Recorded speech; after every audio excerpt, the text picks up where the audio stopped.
couldn't wait to walk the town block in my brand new red miniskirt that I got from Nordstrom's mail order. I wore the skirt to get a reaction, but I wasn't prepared for the reaction I got. I got sideways glances, smirks, outright rude comments. I didn't know whether to be embarrassed or upset. I went marching home. I slammed the door. I guess I decided to get upset. Oh, you need shirt cleaning. Cool. What, aren't you going to make a comment too? Everyone else said I looked slutty. It only matters what you think, Tanya. Whatever. I stomped off to my room. Where are my books? I can always count on books. I devoured books, and I don't mean Nicholas Sparks. I read business books. I was going to be the next Bill Gates. I'd show everyone. I wasn't an only child. That chuckle you heard back in the living room, that was my younger sister, Carrie. Me and Carrie, our personalities complement each other. I'm the outspoken rebel, competitive and driven. Can you tell? While she's soft-spoken, kind-hearted, and outwardly geeky. I've always felt God put siblings together who have different traits so we can learn from each other. And together we can be an unstoppable team.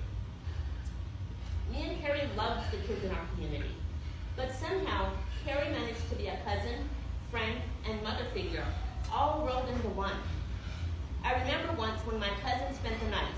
He was 2 years old and notorious for not eating his veggies. Listen, mister, I'm onto you. You're not the biggest brat in the house, I am. I'm prepared to sit at this table all night, if that's what it takes. 45 minutes later, it looked like I was going to get my wish. On top of that, now I had a mess of veggies to mop up. Here comes the Carrie chuckle. What type of veggie do you want to eat? Peas or carrots? Broccoli. A few minutes later, my cousin was devouring his broccoli and asking for seconds. I think back to that evening a lot because that was the first time I realized people rise or fall according to their expectations. I expected a long night with a stubborn kid, and I got it. Well, Carrie expected to have fun and have a learning experience. I moved away from Alaska as a teenager. I finally made it. Sunny skies. Wait, did I say I wanted to be the next Bill Gates? I meant Steve Jobs.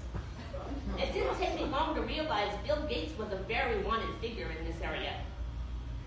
I was in California now, living life in the fast lane. I easily switched teams and became a Mac monkey. Expense accounts, startups, launch parties, 14-hour work days, gridlock, traffic.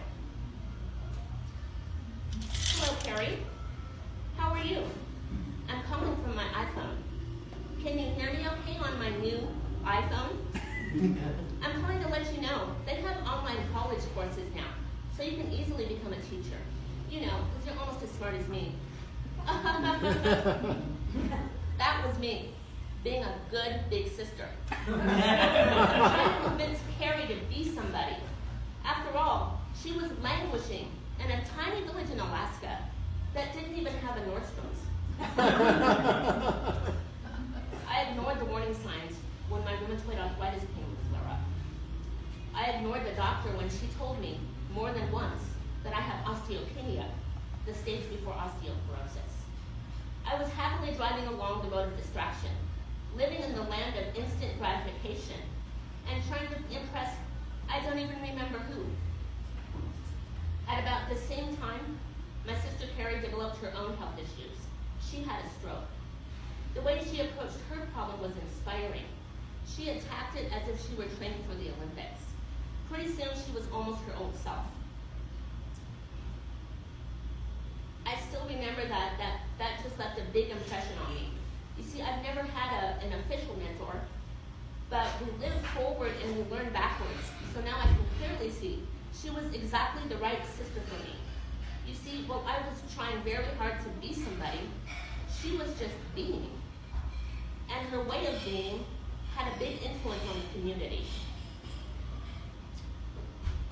It took a frantic Facebook feed on the morning of her death for me to see that she fulfilled her mission in life by being a mother figure to countless individuals. How did she do it? By self-love and acceptance.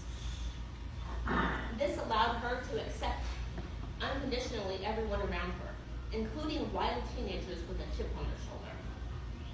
And lastly, she walked the walk. A few years ago, I landed myself in a nursing home. The physical therapy was killing me. It was tough. I need a rest. They're not listening to me. They don't understand that I get stronger during rest. Oh, shucks. I wish they would listen.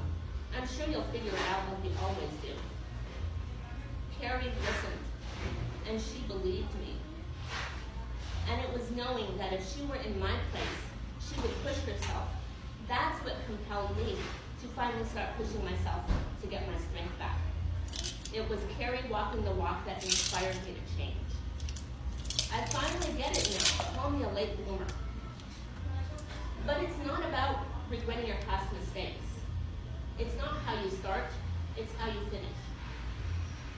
If you find yourself veering off in the wrong direction, the good news is you can use your internal GPS to get yourself right back on the right track. The paradox is, it was the problems that I overcame that are actually going to help me meet my goals. Who's ready to change the world? Right here. Full speed ahead.